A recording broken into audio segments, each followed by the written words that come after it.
ಹಸಿ ಬಟಾಣಿ ಅಂದರೆ ಸಾಕು, ದೊಡ್ಡೋರಿಂದ ಸಣ್ಣವ್ರ ತನಕ ಎಲ್ಲರೂ ಇಷ್ಟಪಟ್ಟು ತಿಂತಾರೆ. ಇದರಿಂದ ಒಂದು ರುಚಿಕರವಾದ ಪರಾಟ ಮಾಡೋಣ. ಇದನ್ನು ಬೆಳಗ್ಗೆ ಟಿಫನ್ಗೆ ಅಥವಾ ಲಂಚ್ ಬಾಕ್ಸಿಗೂ ಪ್ಯಾಕ್ ಮಾಡ್ಬೋದು.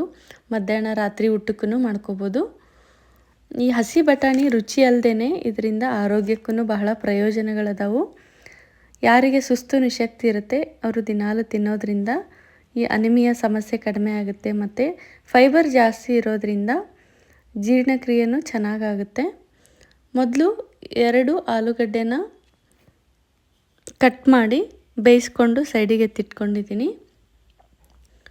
1-2 ಕಪ್ಪಷ್ಟು ಗೋಧಿ ಹಿಟ್ಟಿಗೆ ಸ್ವಲ್ಪ ಉಪ್ಪು ಮತ್ತು ಎಣ್ಣೆ ಹಾಕ್ಕೊಂಡು ಕಲಿಸ್ಕೊಂಡು ಸ್ವಲ್ಪ ನೀರು ಹಾಕ್ಕೋಬೇಕು. ನೀರು ಹಾಕ್ಕೊಂಡು ಚಪಾತಿ ಹಿಟ್ಟನ್ನು ಸ್ವಲ್ಪ ಗಟ್ಟಿಯಾಗಿ ಕಲಿಸ್ಕೋಬೇಕು.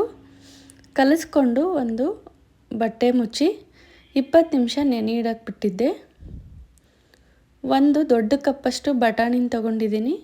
ಅದನ್ನು ಮಿಕ್ಸಿ ಜಾರಲ್ಲಿ ಹಾಕ್ಕೊಂಡು 1 ಇಂಚಷ್ಟು ಶುಂಠಿ, 4 ಬೆಳ್ಳುಳ್ಳಿ, 4 ಹಸಿಮೆಣಸಿನ್ಕಾಯಿ. ಹಸಿಮೆಣಸಿನ್ಕಾಯಿ ಸ್ವಲ್ಪ ಖಾರ ಬೇಕಂದರೆ ಜಾಸ್ತಿ ಹಾಕ್ಕೋಬೋದು. ಜೀರಿಗೆ, ಉಪ್ಪು, ಧನಿಯಾ ಪೌಡರು ಹಾಕ್ಕೊಂಡು ನುಣ್ಣಗೆ ಪೇಸ್ಟ್ ಮಾಡ್ಕೋಬೇಕು. ಒಂದು ಪ್ಯಾನಲ್ಲಿ ಎಣ್ಣೆ ಹಾಕ್ಕೊಂಡು ಅದು ಬಿಸಿ ಆದಮೇಲೆ ಪೇಸ್ಟ್ ಏನು ರೆಡಿ ಮಾಡ್ಕೊಂಡಿರ್ತೀವಲ್ಲ ಅದನ್ನು ಹಾಕ್ಕೊಂಡು ಒಂದು ಚಮಚದಿಂದ ಕಂಟಿನ್ಯೂಸ್ ಆಗಿ ಈ ಥರ ಚೆನ್ನಾಗಿ ಕೈಯಾಡಿಸ್ಬೇಕು. ಇಲ್ಲಾಂದರೆ ಪಾತ್ರೆಗೆ ಅಂಟ್ಕೊಂಡ್ಬಿಡುತ್ತೆ. ಇದು ಹಸಿ ಸ್ಮೆಲ್ಲೆಲ್ಲ ಹೋಗಿ ಸ್ವಲ್ಪ ಗಟ್ಟಿ ಆಗ್ತಾ ಬರುತ್ತೆ. ಅಲ್ಲಿ ತನಕನೂ ಇದನ್ನು ಒಲೆ ಮೇಲಿಟ್ಟು ಬಿಸಿ ಮಾಡ್ಕೋಬೇಕು. ಗಟ್ಟಿ ಆದಮೇಲೆ ಒಲೆ ಮೇಲಿಂದ ತೆಗೆದು ಅದು ಕಂಪ್ಲೀಟಾಗಿ ಕೂಲ್ ಆಗಕ್ಕೆ ಬಿಡಬೇಕು. ಅಷ್ಟರಲ್ಲಿ ಆಲೂಗಡ್ಡೆ ಏನು ಬೇಯಿಸ್ಕೊಂಡಿರ್ತೀವಲ್ಲ ಅದು ಸ್ವಲ್ಪ ತಣ್ಣಗಾಗಿರುತ್ತೆ. ಸಿಪ್ಪೆನ ತೆಗಿಬೇಕು. ತೆಗೆದು ತುರಿಯೋ ಮಣಿಯಿಂದ ಇದನ್ನು ತುರ್ಕೋಬೇಕು. ಇಲ್ಲಾಂದರೆ ಚೆನ್ನಾಗಿ ಸ್ಮ್ಯಾಶನ್ನು ಮಾಡ್ಕೋಬೋದು. ಈ ಥರ ಸ್ಮ್ಯಾಶ್ ಮಾಡಿಕೊಂಡು ಎರಡನ್ನೂ ಚೆಂದಾಗಿ ಮಿಕ್ಸ್ ಮಾಡ್ಕೋಬೇಕು.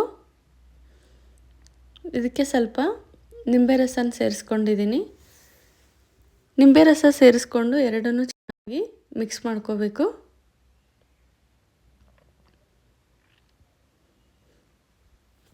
ಈ ಥರ ಚೆನ್ನಾಗಿ ಮಿಕ್ಸ್ ಮಾಡಿಕೊಂಡು ಇದರಿಂದ ಸಣ್ಣ ಬೌಲ್ಸ್ ಮಾಡಿಕೊಂಡು ಸೈಡಿಗೆ ಎತ್ತಿಟ್ಕೊಂಡಿದ್ದೀನಿ. ಈ ಚಪಾತಿ ಹಿಟ್ಟನ್ನು ಅದ್ಕೊಂಡಿರ್ತೀವಲ್ಲ ಅದರಿಂದ ಈ ಥರ ಸಣ್ಣ ಉಂಡೆ ತಗೊಂಡು ಒಣ ಹಿಟ್ಟನ್ನು ಹಾಕ್ಕೊಂಡು ಸ್ವಲ್ಪ ಅಗಲವಾಗಿದ್ದನ್ನ ಲಟ್ಟಿಸ್ಕೋಬೇಕು.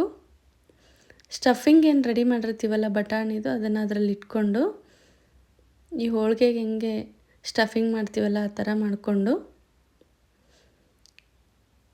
ಕೊನೆಗೆ ಉಳಿದಿರೋದನ್ನು ಈ ಥರ ಅಲ್ಲೇ ಕ್ಲೋಸ್ ಮಾಡಿಕೊಂಡು ಮೊದಲು ಕೈಯಿಂದ ಸ್ವಲ್ಪ ನಿಧಾನಕ್ಕೆ ತಟ್ಕೋಬೇಕು. ಲತ್ತಣಿಗೆಯಿಂದ ನಿಧಾನಕ್ಕೆ ಲಟ್ಟಿಸ್ಕೋಬೇಕು, ಇಲ್ಲಾಂದರೆ ಹರಿದೋಗ್ಬಿಡುತ್ತೆ.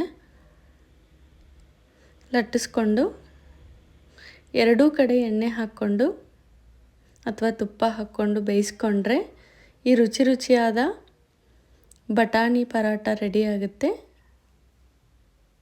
ಇದನ್ನು ಮೊಸರು ಇಲ್ಲ ಉಪ್ಪಿನಕಾಯಿ ಜೊತೆಗೆ ತಿನ್ಬೋದು. ಈ ವಿಡಿಯೋ ನಿಮಗೆ ಇಷ್ಟ ಆದರೆ ಲೈಕ್ ಮಾಡಿ, ಶೇರ್ ಮಾಡಿ ಹಾಗೂ ಸಬ್ಸ್ಕ್ರೈಬ್ ಮಾಡಿ.